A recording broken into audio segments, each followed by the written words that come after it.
Dumito naman ho tayo mga bossing, no? Basahin ho natin ito kay Roque. Oh, ayan. Hindi pero merong nilabas si Roque. May ID na siya. Hindi ko lang alam kung Germany ba o Netherlands, no? Para naman itong mga balita na ganito, maiba naman daw.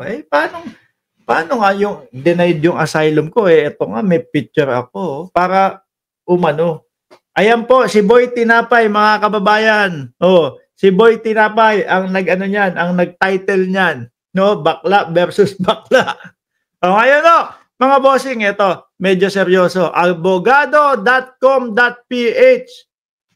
Dalia Manangan Kalaksan, shoutout sa iyo, solid, loyalista. Asylum denied? Question mark, no? Bakit daw? Roques asylum bid toss to Germany. Ipinasa sa Germany. Unclear, hindi sigurado if he was escorted out. Kung inilabas na siya ng Netherlands, papunta sa Germany naman. Dutch immigration authorities have reportedly concluded the asylum application of former presidential spokesperson Harry Roque and transferred his case to Germany, the country that issue his Schengen visa o Schengen visa. Ano po?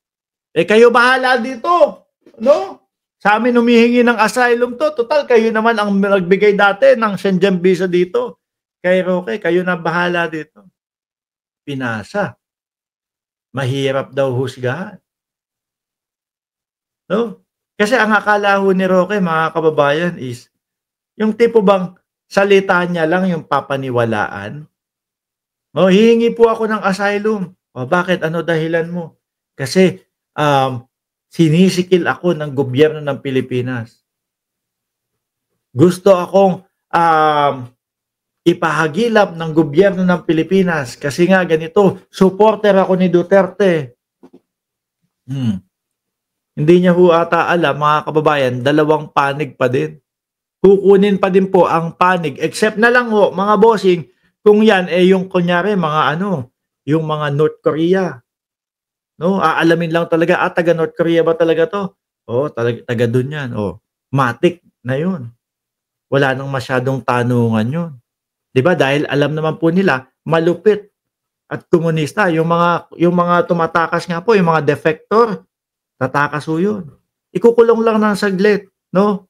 Tapos palalayain na. Pero hindi na ibabalik yun sa North Korea, mga kababayan. Akala yata ni Roque, ganun. Yung sa atin, no, mga bossing, alamin, syempre, bansang Pilipinas, may tumatakbo sa amin dito, gustong humingi ng asylum, no? Totoo ba yung sinasabi nito na ginigipit nyo daw siya, no? Kasi supporter siya ng dating Pangulong Gonggong Duterte. Inom muna ako. Masyadong nagdidikit-dikit yung labi ko Nahirapan ako i-pronounce na yung Digong. Yan, tingnan nyo. Medyo dumulas na konti, Digong. Yung kanina, nagdidikit-dikit, nagkakadikit-dikit, gonggong. Ano daw siya? Supporter daw siya ni Digong. Kaya pumunta dito sa amin, humihingi ng asylum. Kaso, ipapaliwanag, syempre. Ipapaliwanag ng Pilipinas. Naku, hindi totoo yan. Yang si Roque, una, dito yan. No? Pinapunta yan sa Kongreso. May tinanong sa kanya, binigyan siya ng pagkakataon para magpaliwanag. Kaso, nung nandoon na, yung sabi niya, magpapakita siya ng papeles at dokumento na magpapatunay na yung perang nasa bank account niya, kanya talaga, o kumbaga, sa maayos at mabuting paraan nakuha, hindi doon sa Pogo, wala na, tumakbo na, tinakbuhan na yung Kongreso. Di ba? Kaya sinilbihan siya. Kaya siya, kinontempt siya. Tapos ito pa, dahil nga na-establish yung link niya doon sa Pogo. No? Kaya nakasuhan siya ng human trafficking. Binibigyan namin ng pagkakataon yan na makapagpaliwanag. Kaso tinakbuhan kami, tumakas. Panoorin niyo po itong kongreso. No? Kumuha na lang po kayo ng interpreter para maliwanagan ninyo kung may mga Tagalog na mga salita dyan. Ganun lang gagawin lang nun, mga bossing. Oo nga, no? Binigyan siya ng pagkakataon pero tumakas. Tingnan niyo po itong mga balita. Oh, talagang nagtago po siya. No, kasi hindi niya mapatunayan yung mga yun. O yun. Kaya ako, suspect ko dito, mga kababayan, mahihirapan talagang kumuha ng asylum. Siguro ang sinabi ng Netherlands, oh, total naman, Germany ang nagbigay sa iyo ng Schengen visa o Schengen visa. No? Idaling ka namin doon. Ang tanong, kung may mga kapulisan ng kasama o kung may mga escort habang dinala sa Germany. Yun ang tanong natin, no, mga bossing. Sabi dito, this was revealed by Joel Vega, a Philippine-born Dutch national, citing an informant. Hindi kaya yun si Joel Villanueva, Joel Vega, yung yung kaaway niya. Ano po? Ano kaya pangalan nun? Yung kaaway ni Roque. According to Vega, the Dutch Immigration and Naturalization Service, IND, terminated. Aray ko po, bes. Terminated Roque's application on June 10 and turned over his case record to German authorities. Ayan ho ha. O baka sabihin niyo, fake news. Terminated Roque's application para dun sa asylum. No? Siguro ang inisip nila, since binigyan ka ng visa ng Germany, ipasa ka namin doon. Hindi po ba? Ipasa ka namin doon dahil hindi kami makakapag-desisyon dito dahil mukhang nagsisinungaling ka naman. No? Iba yung sinasabi ng Pilipinas at may katibayan sila. Sabi ni Princess Paris, pag hindi siya nakakuha ng asylum, doon na siya kukuha ng asylum sa Mars. Ay, naku po. Tanong natin sa Mars kung tumatanggap sila ng nagpapatopless doon. The IND conclude Roque's application on June 10 and forwarded the case to Germany in accordance with the Dublin regulation. Because Germany issued the Schengen visa, they are now responsible for, yun na nga yung sinasabi ko. No? Total, yan, nabigyan nyo naman ng pagkakataon na magkaroon ng visa, kayo na ang bahala dyan. Total, may visa na sa inyo. Bahala na. So, wait lang. Ngayon ko lang na-analyze. Babalik tayo dito sa page 1. Sa page 1, babalik tayo. Ang sinabi, terminated na. Yung kanyang application. Yan pa naman ang pinagmamalaki ni Roque. No? Hindi nila ako pwedeng hulihin dito kasi may nakafile akong asylum. Dito sa Netherlands, kaya hindi nila ako pwedeng arestuhin. Kaso terminated na. Ibig sabihin, uubra na at pwede na yung Interpol. Kasi wala na, terminated na yung application. Di ba? Naku po.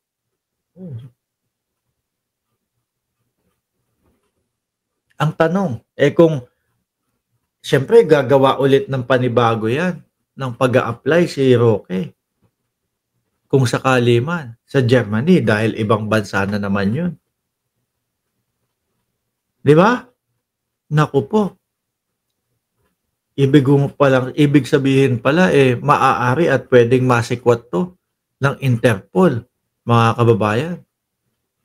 Tuloy natin to, no? Because Germany issued the Schengen visa, they are now responsible for his case. A Schengen visa allow non-EU citizen to visit the Schengen area, a group of 29 European countries for short stay up to 90 days. Ayan. These visas are primarily intended for tourism visas, business or visiting para pong para pong B1, B2 ng Estados Unidos, mga kababayan. Pang tour lang po, no? Pero hindi ka pwedeng lumagpas ng 6 na buwan kapagka B1, B2 ang visa mo sa Estados Unidos. Gano'n din po sa Schengen visa, mga kababayan.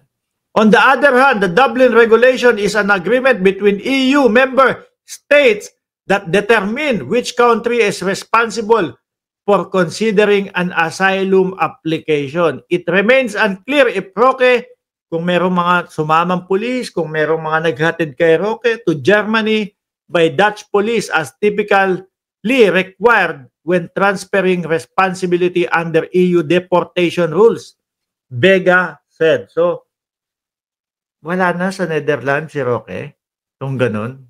No? Base po dito sa pagkakaintindi natin, sinipa na papuntang Germany.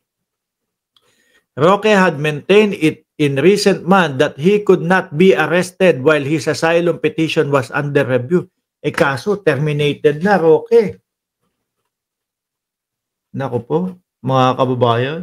Uy, kayo dyan sa comment section, huwag kayong tutulog-tulog. Baka mamayang gabi biglang sabi, eto na po, nakakuha na, naaresto na ng Interpol si Roque at iuuwi na po ng Pilipinas. Kasi terminated na eh.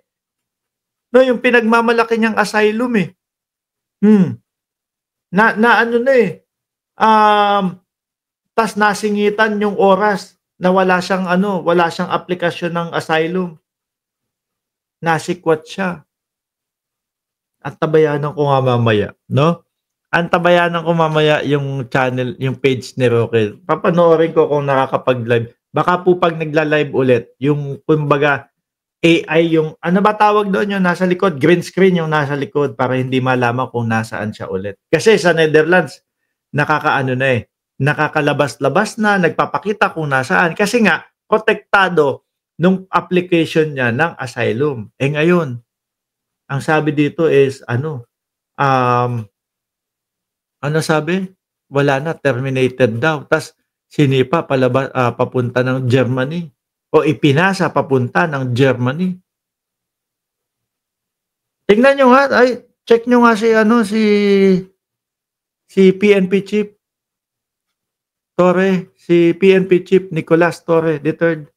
Kung ano ginagawa ngayon. Baka magpapaalam, mag-work muna po ako. Baka sabihin, work outside the country. Naku po. Roque faces a human trafficking case in the Philippines and is the subject of an arrest warrant issued by a local court. There is no confirmation yet whether Roque has filed for asylum in Germany. Hiwalay ho yun, mga kababayan. Separate po yun. Tingin ko naman, nung si Roque, nung lumantad na ho, mga bossing, nung naalala nyo, dinala na po sa Netherlands si dating Pangulong Duterte.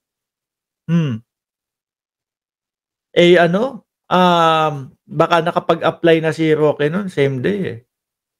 Di po ba? O siguro mga ilang linggo, may tsansa o may pagkakataon na ganyan nga, na masingitan si Roque nang walang naka-apply na application ng asylum. Di po ba? Yun yung pinagmamalaki niya. May asylum ako, may application ako ng asylum, kaya hindi nila ako pwedeng arestuhin.